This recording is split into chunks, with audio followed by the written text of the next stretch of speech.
As duas casas de Israel. A rejeição da casa de Israel, das tribos, e a sua restauração. No estudo anterior, meus irmãos, na parte 2, vimos o assunto sobre a divisão do reino de Israel, como Deus dividira a casa de Israel, as 12 tribos, em casa de Judá e casa de Israel.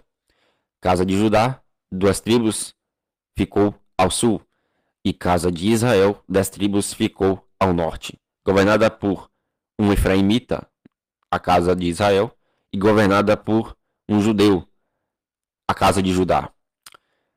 Quando vocês compreenderem melhor esse assunto, vocês irão ter um entendimento melhor do que o Senhor, por intermédio de seus profetas e apóstolos, falou nas suas cartas às igrejas no tocante ao assunto das duas casas de Israel. O profeta Oséias é o profeta que mais fala a respeito da rejeição que viera para a casa de Israel, e por isso é necessário compreendermos melhor isso. Em Oséias, de capítulo 1, do verso 1, vai nos dizer o seguinte: palavra do Senhor que foi dirigida a Oséias, filho de Beeri, nos dias de Uzias, Jotão, Acaz e Ezequias, reis de Judá, e nos dias de Jeroboão, filho de Joás, rei de Israel. Nos versículos 2 ao 3 nos diz o seguinte: quando pela primeira vez falou o Senhor por intermédio de Oséias, então o Senhor lhe disse: vai, Oséias, toma uma mulher de prostituições e terá filhos de prostituição, porque a terra se prostituiu, desviando-se do Senhor. Foi-se, pois, Oséias, e tomou a Gomer, filha de Diblaim, e ela concebeu e lhe deu um filho. O livro de Oséias relata que Deus, o Senhor, usa os nomes dos filhos de Oséias para anunciar o mistério do Evangelho e a restauração da casa de Israel. O capítulo 1 continua nos dizendo o seguinte: foi-se, pois, Oséias e tomou a Gomer, filho de Diblaim, e ela concebeu e lhe deu um filho. Disse-lhe o Senhor: põe-lhe o nome de Jezreel, porque daqui a pouco castigarei pelo sangue de Israel a casa de Jeú e farei cessar o reino da casa de Israel. Naquele dia quebrarei o arco de Israel no vale de Jezreel. O Senhor, no livro de Oséias, utiliza o nome de Jezreel para falar que ele é o que semeia, ele é o que planta. Oséias teve um filho chamado de Jezreel, pois Jezreel significa Deus semeia, Deus planta. O Senhor disse que iria fazer acabar o reino da casa de Israel, espalhando eles no meio das nações. Em Oséias, de capítulo 1, dos versículos 6 ao 7, nos diz o seguinte: e tornou Gomer a conceber, e deu luz a uma filha. E o Senhor disse a Oséias: põe-lhe o nome de Loruamá, porque não tornarei mais a compadecer-me da casa de Israel, nem a perdoar-lhe de maneira alguma. Mas da casa de Judá me compadecerei, e o salvarei pelo Senhor seu Deus, pois não o salvarei pelo arco, nem pela espada, nem pela guerra, nem pelos cavalos, nem pelos cavaleiros. O profeta Oséias teve uma outra filha.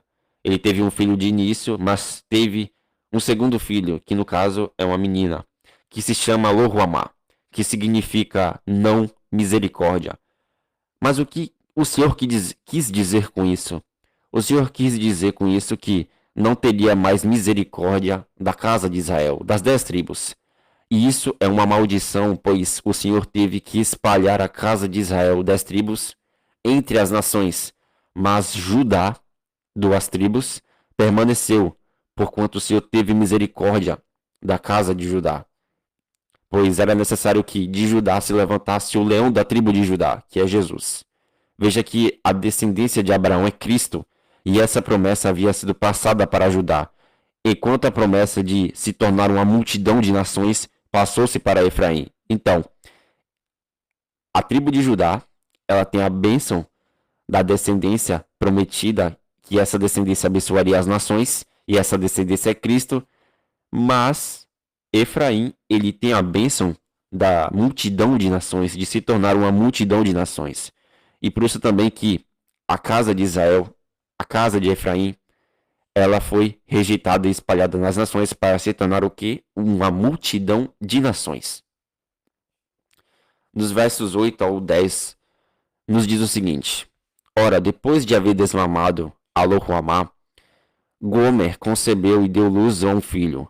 E o Senhor disse: põe-lhe o nome de Lo-Ammi, porque vós não sois meu povo, nem sou vosso Deus. Todavia o número dos filhos de Israel será como a areia do mar, que não se pode medir e nem contar. E no lugar onde se lhes dizia: vós não sois meu povo, se lhes dirá: vós sois filhos do Deus vivo. O profeta Oséias teve um terceiro filho, e esse filho se chama Lo-Ammi, que significa não meu povo, porquanto a casa de Israel haveria de deixar de ser povo de Deus. E por isso a casa de Israel deixou de ser povo de Deus, e Deus não teve misericórdia da casa de Israel. Deus rejeitou ela, porque a casa de Israel havia se misturado com os ídolos, e por isso o Senhor rejeitou a casa de Israel. Mas a casa de Israel foi para as nações, e ela se multiplicou como peixes no meio dela, para se cumprirem as promessas feitas a Abraão, Isaque e Jacó. Em Oséias de capítulo 1 ainda, o Senhor, no verso 11, diz: os filhos de Judá e os filhos de Israel se congregarão, e constituirão sobre si um só cabeça, e subirão da terra, porque grande será o dia de Jezreel. Em Romanos, de capítulo 9, o apóstolo Paulo, ele pega esse versículo de Oséias, alguns versos de Oséias, palavras-chave, e coloca na sua carta de Romanos, no capítulo 9. O apóstolo Paulo diz: e que direis, se Deus, querendo mostrar a sua ira e dar a conhecer o seu poder, suportou com muita paciência os vasos de ira preparados para a perdição, para que também desse a conhecer as riquezas da sua glória nos vasos de misericórdia, que de antemão preparou para a sua glória, os quais somos nós, a quem também chamou, não só dentre os judeus, mas também chamou dentre os gentios? E o apóstolo Paulo, confirmando que Deus também chamou dentre os gentios, ele pega textos de Oséias e aplica esses textos para os gentios, dizendo: como o Senhor disse também em Oséias: chamarei meu povo ao que não era meu povo, e amada a que não era amada. E sucederá que, no lugar em que lhes foi dito: vós não sois meu povo, ali serão chamados filhos do Deus vivo. Quem são os filhos de Israel? No contexto de Oséias, é a casa de Israel. Mas Paulo, ele pegou esse texto de Oséias, essa promessa de restauração que estava para a casa de Israel das tribos, e aplicou esse texto para os gentios, para nós. Então, os filhos de Judá, quando o texto nos diz os filhos de Judá, no verso 11, se refere aos judeus. E quando diz e os filhos de Israel, se refere aos gentios. E eles, tanto os judeus como os gentios, juntos se reunirão e constituirão sobre si um só cabeça. E quem é esse cabeça? Logicamente, esse cabeça é Cristo. E subirão da terra, pois grande será o dia de Jezreel, que significa Deus semeia. Meus irmãos, embora Deus, o Senhor, houvesse rejeitado a casa de Israel, ele promete a restauração da casa de Israel, porquanto ele disse que no lugar da maldição, onde ele havia dito que a casa de Israel deixaria de ser seu povo, ele a abençoaria, chamando ela de sois filhos do Deus eterno. Só que a casa de Israel só pode ser restaurada na nova aliança, meus irmãos, por intermédio da cruz de Cristo. Mas a casa de Israel, da nova aliança, como os textos nos mostram, é os gentios, pois o apóstolo Paulo, entendendo o mistério em Oséias, pegou o texto da restauração da casa de Israel e o aplicou para os gentios que têm fé no Filho de Deus. Pois o apóstolo disse: Deus chamou os gentios dentre as nações, porque em Oséias foi dito que o Senhor chamaria meu povo ao que não era povo e amada a que não era amada. E no lugar onde se lhes dizia: vós não sois meu povo, ali mesmo serão chamados filhos do Deus vivo. Isso tudo nos mostra que a promessa da restauração não vem pela carne e sangue, ou seja, não vem por linhagem sanguínea, como tem gente que afirma isso, que os gentios da nova aliança são a casa de Israel por meio de linhagem sanguínea. Não, não é isso. Mas os gentios são parte da casa de Israel da nova aliança por intermédio da fé em Jesus Cristo. A promessa da restauração vem para os gentios através da fé no Senhor Jesus Cristo. E por isso que os gentios, por meio da fé, eles que não eram povo, podem se tornar povo de Deus. O profeta Oséias profetiza a respeito da igreja de Cristo Jesus. Veja que os filhos de Israel, no contexto de Oséias,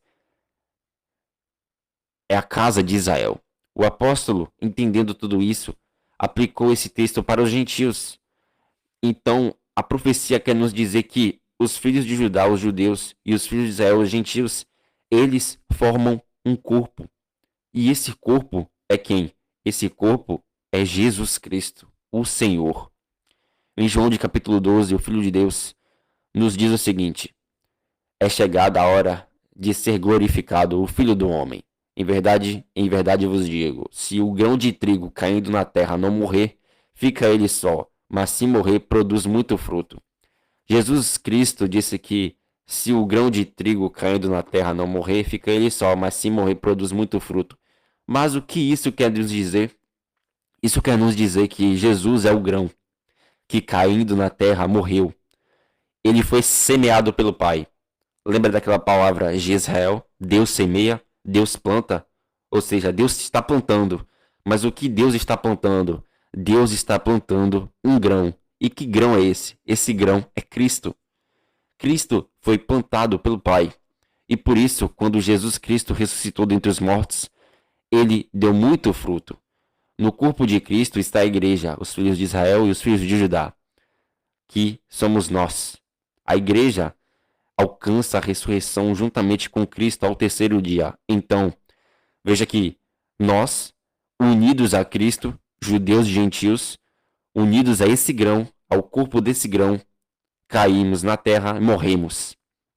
Mas, assim como o grão de trigo, quando morre, ele nasce, ele sobe da terra, sobe a planta daquele trigo, assim também nós, juntamente com Cristo, embora nós morremos também com Cristo, ressuscitamos com Cristo ao terceiro dia, meus irmãos. Sim, nós alcançamos a ressurreição ao terceiro dia, juntamente com Cristo. E por isso que o apóstolo diz que nós, o povo de Deus, em Efésios capítulo 2, alcançamos a ressurreição dos mortos juntamente com Cristo, pela graça somos salvos, e nós assentamos nos lugares celestiais em Cristo Jesus. Nesse estudo todo aqui, meus irmãos, nós podemos ver que o reino de Israel foi dividido entre duas casas, casa de Judá e casa de Israel. Só que a casa de Israel, ela foi rejeitada nas nações, foi rejeitada pelo Senhor Deus. Deus não teve misericórdia da casa de Israel.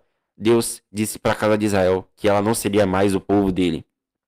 Veio uma maldição para a casa de Israel, porque a casa de Israel, as 10 tribos, adoraram outros ídolos. E por conta disso, Deus teve que punir a casa de Israel. E ela foi rejeitada nas nações. Só que a casa de Judá ela permaneceu, porque era necessário que Cristo viesse da casa de Judá. Era necessário que o Messias viesse da tribo de Judá. E por conta disso, Jesus Cristo veio da tribo de Judá. Só que ele veio para achar o que se havia perdido. E quem se havia perdido? A casa de Israel, as 10 tribos. E por conta disso, tanto a casa de Judá como a casa de Israel, em Cristo Jesus, eles morrem juntamente com Cristo quando Cristo morre na cruz. E assim, como quando Cristo ressuscita, nós ressuscitamos com ele. As duas casas de Israel ressuscitam juntamente com Jesus Cristo. E assim, essa nova aliança que Jesus Cristo estabelece, através de sua morte e ressurreição essa ao terceiro dia, ele traz um chamado para os gentios, que somos nós.